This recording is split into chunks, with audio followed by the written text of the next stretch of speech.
शर्मा जी, देश में सियासत इस वक्त 2-3 दिन से बहुत गर्म हो गया।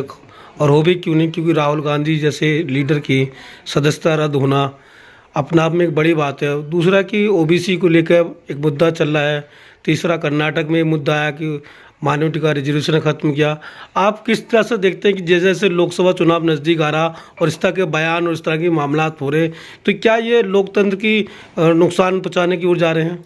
देखिए, भारतीय जनता पार्टी जब से 2014 में सत्ता में आई है, तो ये लोग सोच रहे हैं कि हम लोग जैसे कांग्रेस 1947 से लेकर के और 2014 तक बीच में अटल बिहारी वाजपेयी की सरकार, कुछ साझा मोर्चा, फिर जनता पार्टी की सरकार को छोड़ दें, तो कांग्रेस ने लगभग 60-65 सालों तक एक छत्र राज किया। तो ये चाह रहे हैं कि हम भी, भाजपा आई है तो 50-60 सालों तक राज करें। और उनके पास मुद्दा इस देश के लिए कुछ नहीं इस समय बचा। पहले तो राम मंदिर, अयोध्या का कामन कोड, त्रिपट तलाक, ये सब था। धारा 370 था, तो 370 निपट गया, अयोध्या मंदिर निपट गया, त्रिपट तलाक भी निपट गया। तो इनके पास कुछ बचा नहीं है। तो अब लोगों को सिर्फ धार्मिक उन्माद फैला करके, लोगों को गुमराह करके सत्ता में बने रहना चाहते हैं और डर दिखाकर। तो ये चाहते हैं कि अगर कोई बोले तो उसको कहीं ना कहीं, जो सार्वजनिक पद पे आदमी रहता है, तो बहुत कम लोग होते हैं जो राजा हरिश्चंद्र के होते हैं। बाकी तो सभी सांसद, विधायक, हर पार्टियों के कुछ ना कुछ उसमें कमियां रहती हैं। तो उसका डर दिखा करके सबको सत्ता में बने रहने, ताकि कोई विरोध ना करे। राहुल गांधी अब इस पिछले 2-3 सालों से काफ़ी उग्र हो रहे हैं लोकतंत्र के प्रति। वो अपनी जिम्मेदारी समझ रहे हैं कि हमको निभाना चाहिए। रही बात उनका कोर्ट का मामला, तो कोर्ट ने जो फैसला दिया सूरत की कोर्ट से, मैं 494 में मानहानि के संदर्भ में डिफिनीशन दिया गया है, और 500 आईपीसी में उसमें सजा का प्रावधान किया गया है।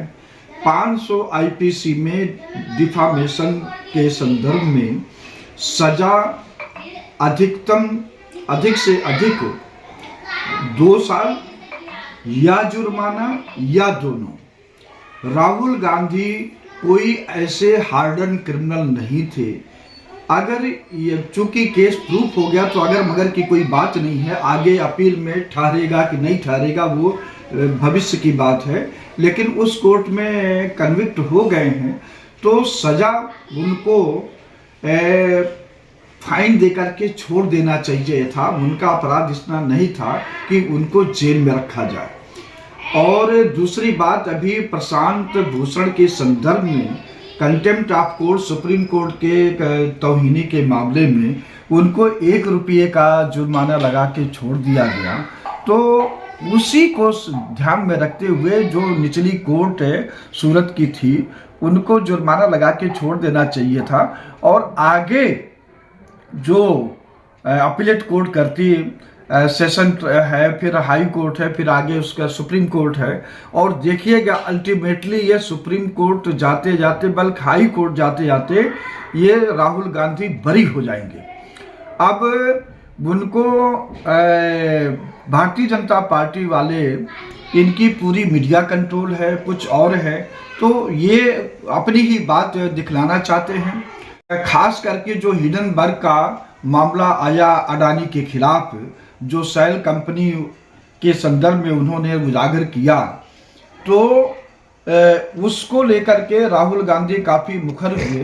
तो भाजपा वाले चाह रहे हैं इनको इस तरह से डोमिनेट कर दिया जाए, दबा दिया जाए, ताकि अडानी को लोग भूल जाए, अडानी के मामले को ना ये अपने बचाव में लग जाए। नहीं, सजा होने के तुरंत बाद 24 घंटे के अंतराल में ही सदस्यता रद्द कर देना, क्या ये लोकतंत्र का हत्या नहीं मानते? देखिए, उनको सही माने में ये अगर इस लोकसभा स्पीकर के फैसले को चैलेंज किया जाए, ठीक, तो ये ठहर नहीं पाएगा।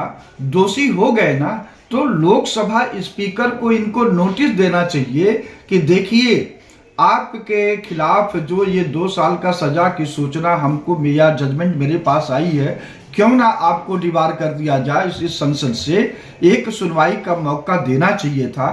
राहुल गांधी कांग्रेस पार्टी में एक से एक विद्वान है, उन लोगों को इसको हाई कोर्ट सुप्रीम कोर्ट में ले जाके चैलेंज करना चाहिए कि राहुल गांधी को सुनवाई का मौका नहीं दिया गया। अल्टीमेटली आप डिसीजन ले लें, आप ही कंप्लेनेंट हो, आप ही जजमेंट देने वाले हो, और कोई किसी को मौका न दोगे, ना अपील ना दलील, तो ये कैसे चलेगा? तो ये जो ब्रिटिश हुकूमत है उसी की तरह पर ये शासन चला रहे हैं। लोकसभा स्पीकर ने जो फैसला दिया है वो राहुल गांधी को सुनवाई का मौका देना चाहिए था। अगर इसको ये लोग अपील करते हैं, चैलेंज करते हैं, तो ये ठहरेगा नहीं।